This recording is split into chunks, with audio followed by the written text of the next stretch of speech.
Hello friends, welcome into the Cowboys Report to take you through the latest news and rumors around your Dallas Cowboys. We start with whether or not Cooper Rush likes the hiring of Kellen Moore as quarterback's coach. And this one, it gets 3 stars because it does seem pretty likely. And it really comes from Rush himself. He says he likes the hiring of Kellen Moore. Very similar to what Dak Prescott had said he's excited about adding Moore as the quarterback's coach. So you would think, oh, 4 stars, right? Rush said it. Well, it's only 3 stars because, I mean, what else is Cooper Rush going to say? That, oh, he hates Kellen Moore, that they don't get along at all? Of course Rush is going to say it. Now, I do believe Rush when he says he likes Kellen Moore and the hire, but it's only 3 stars because there does remain the possibility maybe Rush and Prescott and others aren't quite as excited as they let on in the media.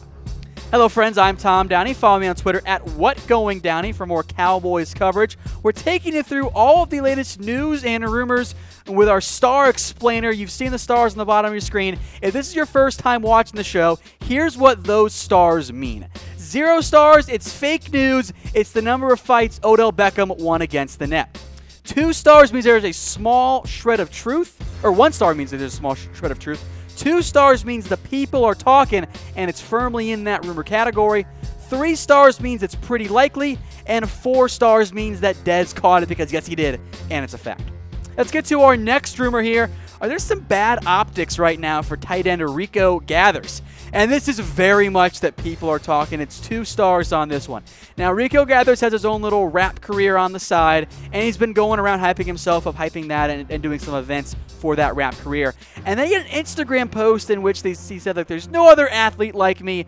I'm going to be the best tight end. I barely play football. And that's where some of the concern comes from, because why are you saying you barely play football, Rico? Now, I interpret it as Rico's been hurt, and he was on the practice squad for 2 years, or injured for a year, and practice squad for a year. He actually hasn't played a lot of football. And then others have viewed it as, oh, he's not as committed. This is him, like, just kind of playing around, and he hasn't really fully bought into being a great tight end. And there's been some other Twitter rumblings around the same stuff. I viewed it as that he's been hurt, but I do get why there's some other viewpoints of it for Rico Gathers. Either way, I'd like to see Rico take a big step forward next year. And that brings us to a weigh-in as well. And I'm curious what you guys think. What do you expect to see out of Rico Gathers next season? We saw some great flashes in the preseason. But what do we get now that he's been out of playing football because he was hurt all year? Are we going to see the same preseason stuff we saw from Rico? Will we see him become a better blocker? I am cautiously optimistic about Rico Gathers. I loved what I saw in the preseason, even though he's still nowhere near where he needs to be as a blocker.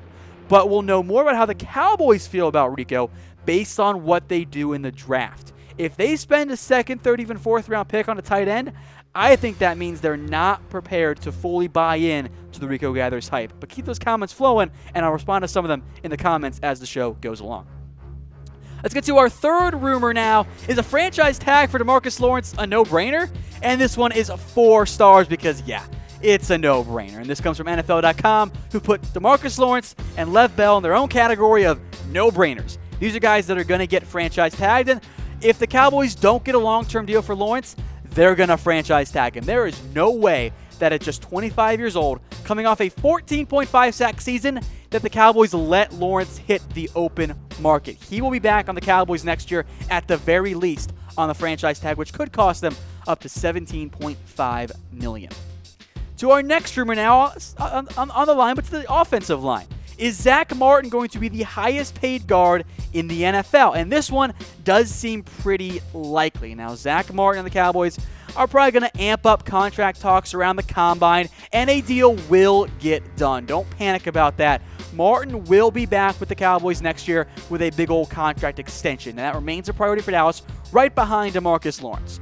Kevin Zeitler is the current highest paid guard in the NFL at 5 years, $60 million.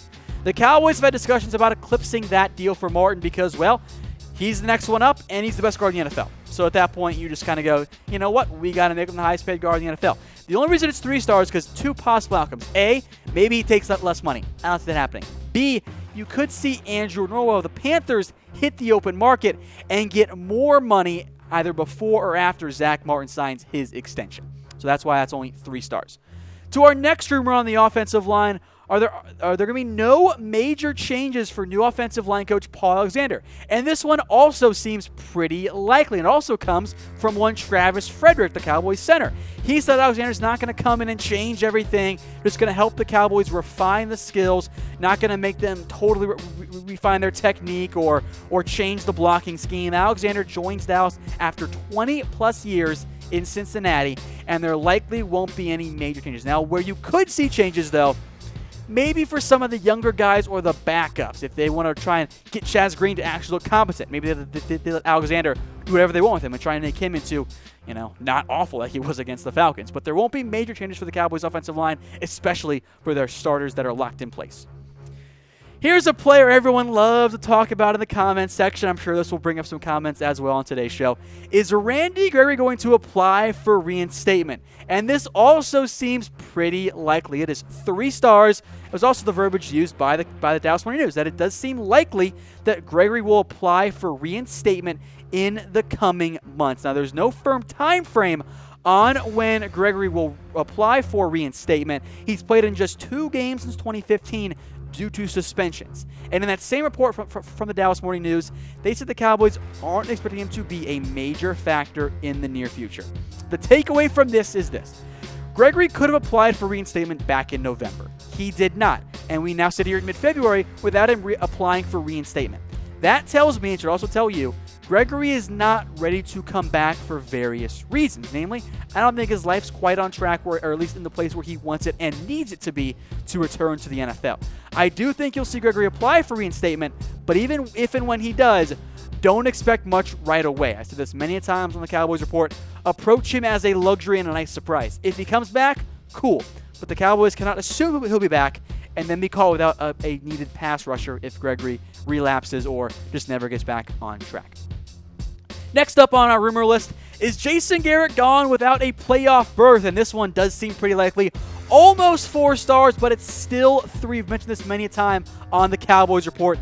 If the Cowboys miss the playoffs next year, I don't see many scenarios in which Jason Garrett is retained. The one major one is everyone gets hurt. At that point, he might get another year, another chance to prove himself. But if Dallas misses the playoffs again next season, I do not think you will see Jason Garrett back with the Dallas Cowboys. 1 playoff win in 8 years is not enough. If it ends up being 1-9, it's just not going to happen. So for those of you that wanted Garrett fired, give it another year. If the Cowboys miss the postseason, I think you'll get your wish. Let's get up to our next Dez Bryant, a daily staple here on the Cowboys Report. Will the Cowboys won't cut Dez Bryant? That's our next rumor, and we're giving it 2 stars, the general star theme for Dez Bryant this offseason.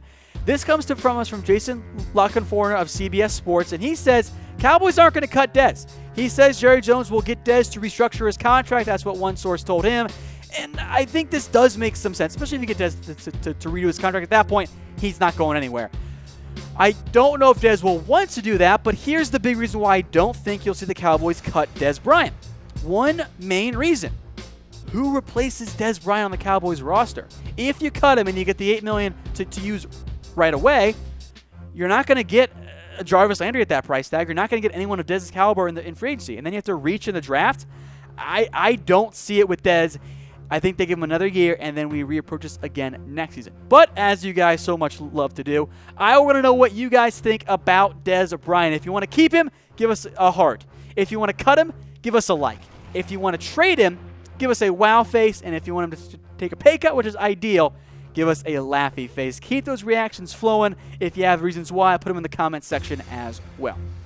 One final rumor for you guys. Is Roquan Smith the best case draft scenario for the Dallas Cowboys? And this one is 4 stars because, oh yeah, Roquan Smith would be perfect for the Dallas Cowboys. Put him at the weak side linebacker. He makes an instant impact for the Dallas Cowboys. He is the top linebacker in this year's draft. He is undersized, which could, help him slide a little bit down the draft board. But in the end, and this is why he's not going to be on a list here, we'll get to in just a second, but it's tough to see him. It's tough to see 18 other teams actually pass on Roquan Smith. I will be absolutely stunned if he's on the board at number 19, barring a Reuben Foster-like issue. So those were your rumors.